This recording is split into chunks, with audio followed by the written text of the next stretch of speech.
ರಂಗಿನ ಬಣ್ಣಗಳಲ್ಲಿ ಮಿಂದೇಳ್ತಿದ್ರೆ ಆ ಕುಟುಂಬ ಮಾತ್ರ ಕಣ್ಣೀರಿನ ಕಡಲಿಗೆ ಬಿದ್ದಿತ್ತು.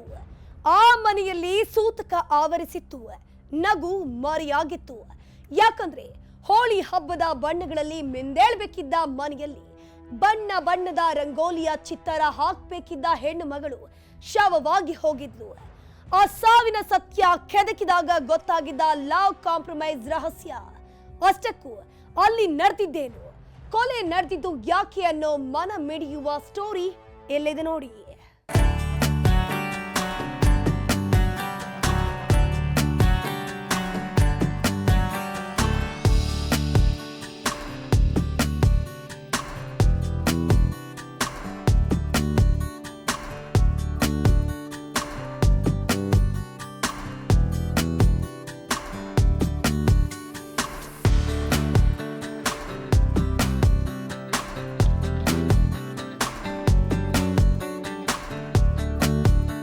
ಯಾವುದೇ ಹಬ್ಬ ಬರಲಿ, ಎಷ್ಟೇ ಸಂಭ್ರಮವಿರಲಿ, ಖುಷಿ ಇರಲಿ, ದುಃಖವೇ ಇರಲಿ, ಈ ಯುವತಿ ಎಲ್ಲವನ್ನೂ ಹಂಚಿಕೊಳ್ತಾಗಿದ್ದಿದ್ದು ಪ್ರೀತಿಯ ಹೋರಿ ಜೊತೆ. ಅಳು ಬಂದಾಗ ಅಪ್ಪಿಕೊಂಡು, ಸಂತಸ ಆದಾಗ ಹೋರಿ ಮುಂದೆ ನಿಂತು ನಗ್ತಿದ್ಲು. ಈ ಫೋಟೋದಲ್ಲಿ ಕಾಣಿಸ್ತಾ ಇದ್ದಾನೆ ಅಲ್ವಾ, ಈ ಅಧಿಪತಿ ಅಂದ್ರೆ ಈಕೆಗೆ ಪಂಚಪ್ರಾಣ. ಅದರಲ್ಲೂ ಹೋರಿ ಮತ್ತು ಹೋರಿ ಸ್ಪರ್ಧೆ ಅಂದ್ರೆ ಈಕೆಗೆ ಫುಲ್ ಕ್ರೇಜು. ಎಲ್ಲೇ ಹೋರಿ ಸ್ಪರ್ಧೆ ನಡೆದ್ರು ಈಕೆ ಅಲ್ಲಿ ಹಾಜರಾಗ್ಬಿಡ್ತಿದ್ಲು. ಹೋರಿ ಹಬ್ಬ ಅಂದ್ರೆ ಹಾಗೆ, ಒಂಟಿ ಸಲಗದಂತೆ ನುಗ್ಗಿರೋ ಹೋರಿಯನ್ನ ಹಿಡಿಯೋದು, ಹೋರಿಗೆ ಕಟ್ಟಿರೋ ಬಾಜಿಯನ್ನ ಬಾಚೋದು. ಆದ್ರೆ ಅದು ಅಷ್ಟು ಸುಲಭದ ಕೆಲಸ ಅಲ್ಲ. ಜೀವ ಪಣಕ್ಕಿಟ್ಟು ಸ್ಪರ್ಧೆಗೆ ಇಳಿಬೇಕು. ಇಂತಹ ರಣರೋಚಕ ರೇಸ್ ಅಂದ್ರೆ ಯಾರಿಗೆ ತಾನೇ ಇಷ್ಟ ಆಗಲ್ಲ ಹೇಳಿ. ಇಲ್ಲಿ ಈ ಯುವತಿಗಂತೂ ಹೋರಿ ಸ್ಪರ್ಧೆ ಅಂದ್ರೆ ತುಂಬಾನೇ ಕ್ರೇಜ್ ಇತ್ತು. ಇಷ್ಟೇ ಅಲ್ಲ, ಮನೆಯಲ್ಲಿ ಸದಾ ನಗ್ನಗ್ತಾ ಓಡಾಡ್ಕೊಂಡಿದ್ದ ಹುಡುಗಿ ಈಕೆ. ಎಲ್ಲರನ್ನೂ ಪ್ರೀತಿಯಿಂದ ಮಾತನಾಡಿಸ್ತಿದ್ದ ಸ್ನೇಹಜೀವಿ ಈ ಮುಗ್ಧೆ. ಮನೆಯಲ್ಲಿ ದೀಪ ಹಚ್ಚಿ ಮನೆಯ ಮುಂದೆ ರಂಗೋಲಿ ಹಾಕಿ ದಿನ ಆರಂಭಿಸ್ತಿದ್ಲು. ಹೋಳಿ ಹಬ್ಬ ಬಂತಂದ್ರೆ ಮುಗೀತು. ದೀಪಾವಳಿ ಆಗ್ಲಿ ಹೋಳಿ ಹಬ್ಬವೇ ಆಗಿರ್ಲಿ, ನಮ್ಮ ದೇಹಾವಳಿ ಅಂತ ಬೀದಿಯಲ್ಲಿ ಬಣ್ಣದೋ ಕುಳಿಯಾಡ್ತಿದ್ಲು. ಆದ್ರೀಗ ಇದೇ ಏರಿಯಾದಲ್ಲಿ ಆವರಿಸಿರೋದು ಬರೀ ಕಣ್ಣೀರು. ನಮ್ಮ ಮನೆ ಮಗಳಿದ್ದಂಗೆ ಇದ್ಲು. ನಾವು ಎದುರು ಮನೆಯವರು, ನಾವು ಎತ್ತಿ ಆಡ್ಸಿದಂಥ ಹುಡುಗಿ. ಆಕಿ ಲವ್ ಅಂತಿಲ್ಲ, ಅದು ಇದಂತಿಲ್ಲ, ಇದಂತಿಲ್ಲ, ಯಾವ ಗಂಡ್ಮಕ್ಳು ಸವಕ್ಕೆ ಹೋಗ್ತಿದ್ದಿಲ್ಲ, ಏನು ಇಲ್ರಿ. ಆಕಿ ಫ್ರೆಂಡ್ ಹಂಗಿದ್ಲ್ರಿ. ಆಕಿ ಮನೆ ಮಗಳ್ರಿ, ಓಣ್ಯಾಗ ಆಕಿ ಮನೆ ಮಗಳು. ಎಲ್ಲರ ಮನೆಗೂ ಮಾತಾಡ್ತಿದ್ಲಿ. ಎಲ್ಲ ಏನೂ ಇಲ್ಲ ರೀ, ಆ ಥರ ಹುಡುಗಿನೇ ಅಲ್ಲ, ಒಳ್ಳೆ ಹುಡುಗಿ. ನಮಗೆ ಇದು ಆಶ್ಚರ್ಯ ಆಗ್ತಾ ಇದ್ರಿ. ಬಂದು ಎಲ್ಲ ನೋಡ್ಕೊಂಡು ಹಿಂಗೆ ಬಾಡಿ ಸಿಕ್ಕಿದೆ, ನಿಮ್ದು ಹೌದಲ್ಲ ಅದನ್ನು ನೋಡ್ಕೊಂಬರ್ರಿ ಅಂದ್ರು ಸರಿ.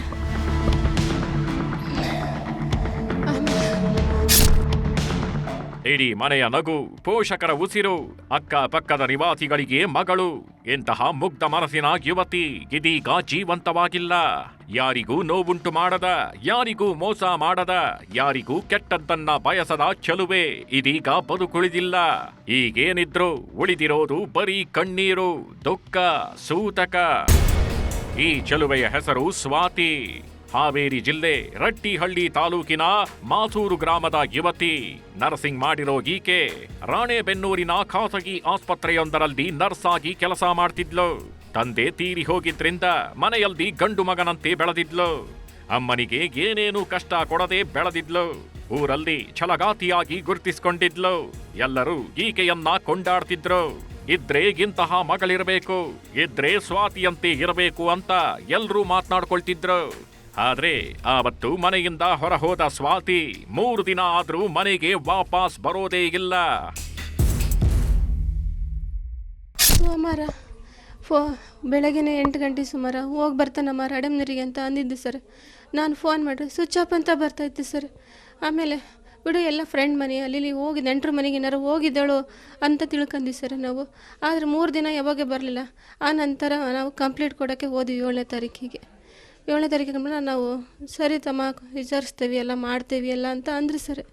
ಅಂದ ನಂತರ ನಮ್ಮ ಮನೆಗೆ ಬಂದಿ ಸರ್. 2 ದಿನ ಬಿಟ್ಟು ನಾವು ಮತ್ತೆ ಸ್ಟೇಷನಿಗೆ ಹೋದ್ವಿ ಸರ್. ಆಮೇಲೆ ಇಲ್ಲ ಸರ್, ತನಿಖೆ ನೋಡ್ತಿದ್ದೀವಿ, ಅದೇನು ಅನ್ನೋದು ಕ್ರಮ ತಗೊಂತೀವಿ, ನಿಮಗೇನು ಇದು ಅನ್ಯಾಯ ಎಲ್ಲ ಆಗಲ್ಲ, ನಿಮ್ಮ ನ್ಯಾಯ ದೊರಸ್ಕೊಡ್ತೀವಿ ಅಂತಲೇ ಅಂದ್ರಿ ಸರ್. ಅದು ಮಾರ್ಚ್ 3ನೇ ತಾರೀಕು. ಆವತ್ತು ನೀಟಾಗಿ ರೆಡಿಯಾಗಿದ್ದಾಗಿ ಸ್ವಾತಿ ಹೊರಗಡೆ ಹೋಗಿ ಬರ್ತೀನಿ ಅಂತ ಅಮ್ಮನಿಗೆ ಹೇಳಿ ಹೋಗಿದ್ಲು. ತಾಯಿ ಮಗಳಿಗಾಗಿ ಮನೆ ಬಾಗಿಲು ನೋಡ್ತಾ ಕೂತಿದ್ರು. ರಾತ್ರಿ ಕಳೆದು ಬೆಳಗಾದ್ರೂ ಸ್ವಾತಿ ವಾಪಸ್ ಬಂದಿಲ್ಲ. ಯಾವತ್ತೂ ಕೂಡ ಹೀಗೆ ಸ್ವಾತಿ ಮಾಡಿರ್ಲಿಲ್ಲ. ನಿಗೂಢವಾಗಿ ನಾಪತ್ತೆಯಾಗಿದ್ದ ಮಗಳಿಗಾಗಿ ತಾಯಿ ಎಲ್ಲಾ ಕಡೆ ತಡಕಾಡಿ ಸುಸ್ತಾಗಿದ್ರು. 3 ದಿನ ಆದ್ರೂ ಸಿಗೋದಿಲ್ಲ. ಫೋನ್ ಮಾಡಿದ್ರೆ ಸಂಪರ್ಕ ಸಿಗ್ತಿರ್ಲಿಲ್ಲ. ಪ್ರೀತಿಯ ಮಗಳು ಮುದ್ದಿನ ಪುತ್ರಿಗೆ ಏನಾಯ್ತು, ಎಲ್ಲಿಗೆ ಹೋದ್ಲು, ಯಾರೇನು ಮಾಡಿದ್ರು ಅಂತ ತಾಯಿ ವಿಲವಿಲ ಒದ್ದಾಡಿ ಹೋಗಿದ್ದಾಳೆ. ಕೊನೆಗೆ ಮಾರ್ಚ್ 6ನೇ ತಾರೀಕು ಪೊಲೀಸ್ ಠಾಣೆ ಮೆಟ್ಟಿಲೇರಿದ್ದಾರೆ. ನನ್ನ ಮಗಳು ಇಲ್ಲೇ ಎಲ್ಲ ಹೋಗ್ಯಾಳೆ, ಬರ್ತಾಳೆ ಬಿಡು ಮನೆಗೆ ಅಂತ ಹಿಂಗೆ ತಿಳ್ಕೊಂಡಿದ್ವಿ ಸರ್. ಈ ಥರ ಅನಾಥ ಆಗತ್ತೆ ಅಂತ ನಮಗೆ ಗೊತ್ತಿದ್ದಿಲ್ಲ ಸರ್. ಎಲ್ರಿಗೂ ಬೇಕಾದಡ್ರಿ ಸರ್ ಅವಳು ನನ್ನ ಮಗಳು. ಸಣ್ಣ ಹುಡ್ರಿಂದ ಎಷ್ಟು ಇದ್ಲು ಸರ್. ಯಾಕೆ ಮನೆಗೆ ಬಂದಂದ್ರೆ ಹುಡ್ರೆಲ್ಲ ಮೊದಲು ಕೆಡೋದು ಸರ್ ಮನೆಗೆ.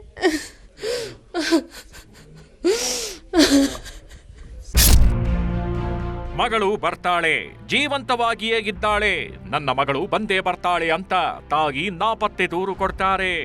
ಆದ್ರೆ ವಿಧಿ ವಿಪರ್ಯಾಸ. ಅಮ್ಮನ ಭರವಸೆ ಅದಾಗಲೇ ಜಲಸಮಾಧಿಯಾಗೋಗಿತ್ತು. ಅಂದರೆ ನಾಪತ್ತೆ ದೂರು ದಾಖಲಾಗ್ತಿದ್ದಂತೆ ಸ್ವಾತಿ ಪತ್ತೆಯಾಗಿದ್ಲು. ಆದ್ರೆ ಜೀವಂತವಾಗಿ ಅಲ್ಲ, ಬದಲಿಗೆ ರಾಣೆಬೆನ್ನೂರು ತಾಲೂಕಿನ ಪತ್ತೇಪುರ ಗ್ರಾಮದ ತುಂಗಭದ್ರಾ ನದಿಯಲ್ಲಿ ಶವವಾಗಿ ಪತ್ತೆಯಾಗಿದ್ಲು.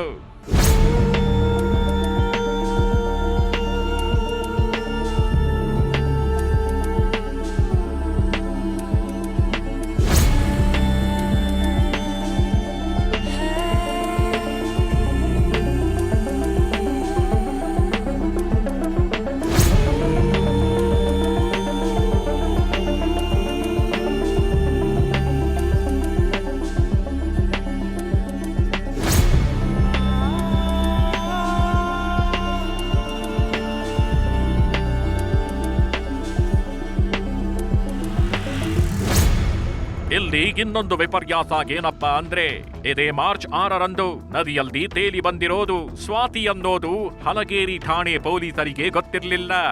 ಈಕೆ ಯಾರು ಅನ್ನೋದೇ ಗೊತ್ತಾಗೋದಿಲ್ಲ. ಹೀಗಾಗಿ ಪೊಲೀಸರು ಪೋಸ್ಟ್ ಮಾರ್ಟಂಗೆ ಕಳುಹಿಸ್ತಾರೆ. ಪೋಸ್ಟ್ ಮಾರ್ಟಂ ರಿಪೋರ್ಟ್ ಕೂಡ ಬರುತ್ತೆ. ಆದ್ರೆ ಪೋಸ್ಟ್ ಮಾರ್ಟಂ ರಿಪೋರ್ಟ್ ನೋಡಿ ಪೊಲೀಸರು ಶಾಕ್ ಆಗಿದ್ರು. ಯಾಕಂದ್ರೆ ಇದು ಉದ್ದೇಶಪೂರ್ವಕ ಕೊಲೆ.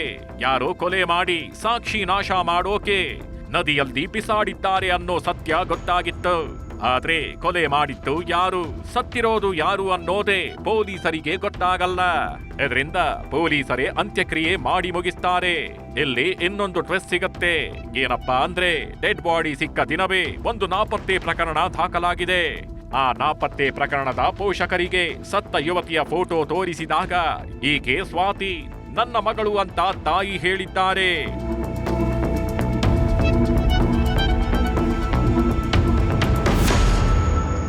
6 ಮಾರ್ಚ್ಗೆ ಹಲಗೇರಿ ಪೊಲೀಸ್ ಲಿಮಿಟಲ್ಲಿ ತುಂಗಭದ್ರಾ ನದಿಯಲ್ಲಿ ಒಂದು ಡೆಡ್ ಬಾಡಿ ಸಿಕ್ಕಿತ್ತು, ಅನ್ನೋನ್ ಡೆಡ್ ಬಾಡಿ. ಆದ ನಂತರ ಇದು ಪೋಸ್ಟ್ ಮಾರ್ಟಮ್ ನಂತರ ಇದು ಮರ್ಡರ್ ಇದೆ ಈ ಥರ ರಿಪೋರ್ಟ್ ಬಂದಿತ್ತು. ಆ ನಂತರ ಇದು ಈ ಡೆಡ್ ಬಾಡಿ ಸ್ವಾತಿ ರಮೇಶ್ ಬ್ಯಾಡಗಿ ಇತ್ತು, ಈ ಪತ್ತೆ ಆಗಿತ್ತು 11ನೇ ತಾರೀಕಿಗೆ. ಆ ನಂತರ ಇಮಿಡಿಯೇಟ್ಲಿ 3 ಟೀಮ್ ಮಾಡಿ ಇದು ಟೆಕ್ನಿಕಲ್ ಅನಾಲಿಸಿಸ್, CDR ಅನಾಲಿಸಿಸ್ ಎಲ್ಲ ಮಾಡಿದೆ.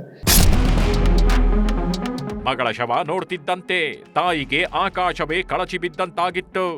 ಅದು ಕೂಡ ಸ್ವಾತಿಯನ್ನ ಯಾರೋ ಕೊಲೆ ಮಾಡಿದ್ದಾರೆ ಅನ್ನೋ ವಿಷಯ ಕೇಳಿ ಮರುಗಿದ್ರು. ಇಡೀ ಊರಿಗೆ ಊರೇ ಪಾಪಿಗಳಿಗೆ ಶಾಪ ಹಾಕಿದ್ರು. ಸ್ವಾತಿ ಮುತ್ತಿನಂತಹ ಮಗಳು, ಪಾಪಿಗಳು ಬಲಿ ಪಡೆದು ಬಿಟ್ರ. ಆ ಹಂತಕರಿಗೆ ಕಠಿಣ ಶಿಕ್ಷೆ ಆಗ್ಲೇಬೇಕು ಅಂತ ಶಾಪ ಹಾಕಿದ್ರು. ಆಕಿ ಫ್ರೆಂಡ್ ಹಂಗಿದ್ಲ್ರಿ. ಆಕಿ ಮನಿ ಮಗಳ್ರಿ, ಓಣ್ಯಾಗ ಆಕಿ ಮನಿ ಮಗಳು, ಎಲ್ಲರ ಮನೆಗೂ ಮಾತಾಡ್ತಿದ್ಲಿ. ಎಲ್ಲ ಏನೂ ಇಲ್ಲ ರೀ, ಆ ಥರ ಹುಡುಗಿನೇ ಅಲ್ಲ, ಒಳ್ಳೆ ಹುಡುಗಿ. ನಮಗೆ ಇದು ಆಶ್ಚರ್ಯ ಆಗ್ತಾ ಇದ್ರಿ, ಇದೆಲ್ಲ ಮಾಡ್ತಾ. ಅವ್ ನಮ್ಗೆ ನೋಡಿಲ್ರಿ, ಗೊತ್ತಿಲ್ಲ. ಇಲ್ರಿ ಬರ್ತಿದ್ದಿಲ್ರಿ, ಯಾರು ಬಂದಿಲ್ರಿ. ಅದನ್ನೇ ಬಂದಿದ್ರೆ ನಮ್ಮ ಓಣ್ಯಾಗ ಹೇಳ್ಬಿಡ್ತಿದ್ರಿ. ಎಲ್ಲ ಅಣ್ಣ ತಮ್ಮ ಥರ ಅದಾವ್ರಿ. ಇಲ್ಲೆಲ್ಲ ನಮ್ಮದು ಜಗಳ ಏನಿಲ್ಲ, ಒಳ್ಳೆ ರೀತಿಯಿಂದನೇ ಅದಾವ್ರಿ ನಮ್ಗೆ ಏರಿಯಾದಾಗ ಮಾತ್ರ. ನಿಗೂಢ ರೀ, ಕಠಿಣ ಶಿಕ್ಷೆ ಆಗ್ಬೇಕ್ರಿ. ಯಾರೇ ಮಾಡಿದ್ರು ಅವ್ರಿಗೆ ಕಠಿಣ ಶಿಕ್ಷೆ ಸಿಗ್ಲೇಬೇಕ್ರಿ. ಈ ಕೊಲೆ ಕೇಸ್ ಭೇದಿಸೋದು ಕಷ್ಟ ಎಂದುಕೊಂಡಿದ್ದ ಪೊಲೀಸರಿಗೆ ಸತ್ತವಳು ಯಾರು ಅನ್ನೋದು ಗೊತ್ತಾಗಿತ್ತು. ಸತ್ತ ಯುವತಿಯ ಗುರುತು ಪತ್ತೆ ಆದ್ಮೇಲೆ ಹಂತಕರ ಹೆಜ್ಜೆ ಗುರುತು ಹುಡುಕಂಡಿಳಿದಿದ್ರು. ನರ್ಸ್ ಜೀವ ತೆಗೆದು ನದಿಯಲ್ಲಿ ಬಿಸಾಡಿದವರ ಕೈಗೆ ಕೋಳ ಹಾಕ್ಲೇಬೇಕು ಅಂತ ಪೊಲೀಸರು ಮುಂದಾಗ್ತಾರೆ. ಇಷ್ಟೇ ಅಲ್ಲ, ಸ್ವಾತಿಯ ಗುರುತು ಪತ್ತೆಯಾದ 3 ದಿನದಲ್ಲಿ ಹಂತಕರು ಯಾರು ಅನ್ನೋದು ಗೊತ್ತಾಗ್ಬಿಡತ್ತೆ. ಅನಾಲಿಸಿಸಲ್ಲಿ ಇದು 3 ಆರೋಪಿಗೆ ಪತ್ತೆಯಾಗಿತ್ತು. ಒಬ್ಬ ಇದು ನಯಾಜ್, ಒಂದು ವಿನಾಯಕ್, ಒಂದು ದುರ್ಗಾಚಾರಿ. ಒಬ್ಬ ಆರೋಪಿ ನಯಾಜ್ ಪೊಲೀಸ್ಗೆ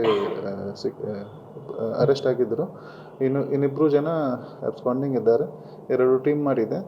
ಅವನಿಗೆ ಬೇಗ ಅರೆಸ್ಟ್ ಮಾಡಿ ಜೈಲಿಗೆ ಕಳಿಸ್ತಾರೆ.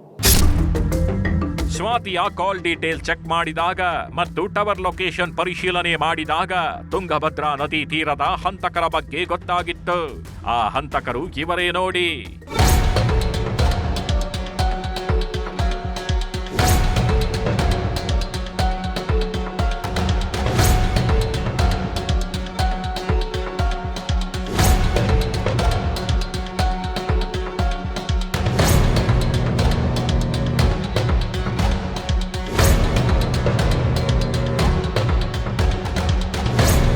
ಕ್ಯಾಮರಾಗೆ ಪೋಸ್ ಕೊಡ್ತಿರೋ ಇವನು ನಯಾಜ್.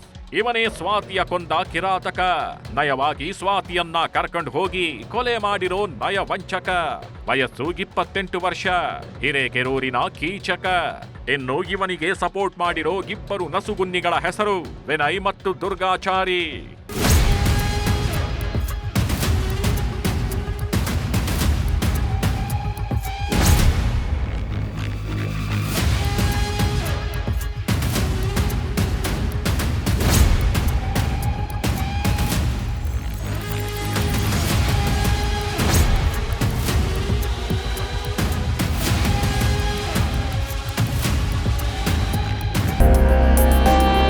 ಈ ಸ್ವಾತಿ ಹೋರಿ ಲವರ್. ಎಲ್ಲೇ ಹೋರಿ ರೇಸ್ ನಡೆದ್ರು ಸ್ವಾತಿ ಹೋಗ್ತಿದ್ಲು. ಹೀಗೆ ಹೋರಿ ಹಬ್ಬಕ್ಕೆ ಹೋಗಿದ್ದ ಸ್ವಾತಿಗೆ ಎದುರಾಗಿತ್ತು ಈ ನಯಾಜ್.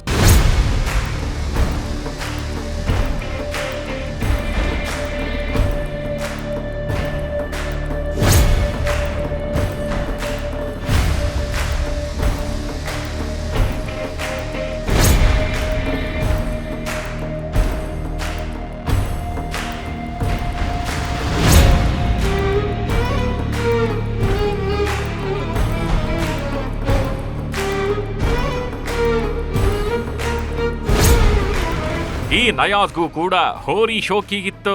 ಹೋರಿ ಸ್ಪರ್ಧೆಯಲ್ಲಿ ಭಾಗಿಯಾಗಿ ಫುಲ್ ಎಂಜಾಯ್ ಮಾಡ್ತಿದ್ದ. ಈ ನಡುವೆ ಅದೊಂದು ಹೋರಿ ಹಬ್ಬದಲ್ಲಿ ಸ್ವಾತಿ ಮತ್ತು ನಯಾಜ್ಗೆ ಪರಿಚಯ ಆಗಿದೆ. ಆ ಪರಿಚಯ ಸ್ನೇಹಕ್ಕೆ ಹೋಗಿದೆ. ಸ್ನೇಹಿತರು ಅಂದ್ಕೊಂಡು ಫುಲ್ ಚಾಟಿಂಗ್ ಮಾಡಿದ್ದಾರೆ. ನನಗೆ ಹೋರಿ ರೇಸ್ ಅಂದ್ರೆ ಇಷ್ಟ ಅಂತ ಒಬ್ಬರಿಗೊಬ್ಬರು ಪರಸ್ಪರ ಹೇಳ್ಕೊಂಡಿದ್ದಾರೆ.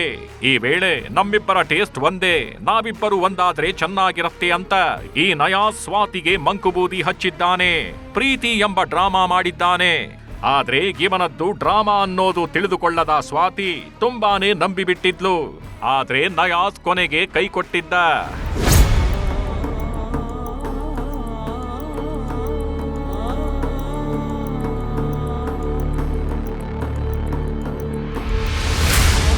ಈ ನಯಾಜ್ ಸ್ವಾತಿಯನ್ನ ದೂರ ಮಾಡಿಕೊಳ್ಳೋಕೆ ಕಾರಣ ಆಗಿದೆ. ಏನಂದ್ರೆ ಸ್ವಾತಿ ಜೊತೆ ಲವ್ ಟ್ರ್ಯಾಕ್ ನಲ್ಲಿರೋವಾಗ್ಲೇ ಈ ನಯಾಜ್ಗೆ ಬೇರೊಬ್ಬಳ ಜೊತೆ ಮದುವೆ ಫಿಕ್ಸ್ ಆಗಿತ್ತು. ನಿಗೂಢವಾಗಿ ಎಂಗೇಜ್ಮೆಂಟ್ ಕೂಡ ಮಾಡ್ಕೊಂಡಿದ್ದ. ಇದರಿಂದಾಗಿ ನಯಾಜ್ ಸ್ವಾತಿಯನ್ನ ಅವಾಯ್ಡ್ ಮಾಡ್ತಿದ್ದ. ದಿನಗಳದಂತೆ ಸ್ವಾತಿಯಿಂದ ಸಂಪೂರ್ಣವಾಗಿ ಅಂತರ ಕಾಯ್ದುಕೊಂಡಿದ್ದ. ಇದರಿಂದ ಕೋಪಗೊಂಡ ಸ್ವಾತಿ ನಯಾಜ್ಗೆ ಕಾಲ್ ಮಾಡಿ ಬೈದಿದ್ದಾಳೆ. ಇದರಿಂದಾಗಿ ನಯಾಜ್ ಸ್ವಾತಿಗೆ ಮುಹೂರ್ತ ಫಿಕ್ಸ್ ಮಾಡಿದ್ದಾನೆ. ಲವ್ ಕಾಂಪ್ರಮೈಸ್ ಅಂತ ನಯವಾಗಿ ಮಾತನಾಡಿ ಸ್ವಾತಿಯನ್ನ ಅದೊಂದು ಪ್ಲೇಸ್ಗೆ ಕರೆಸಿಕೊಳ್ತಾನೆ.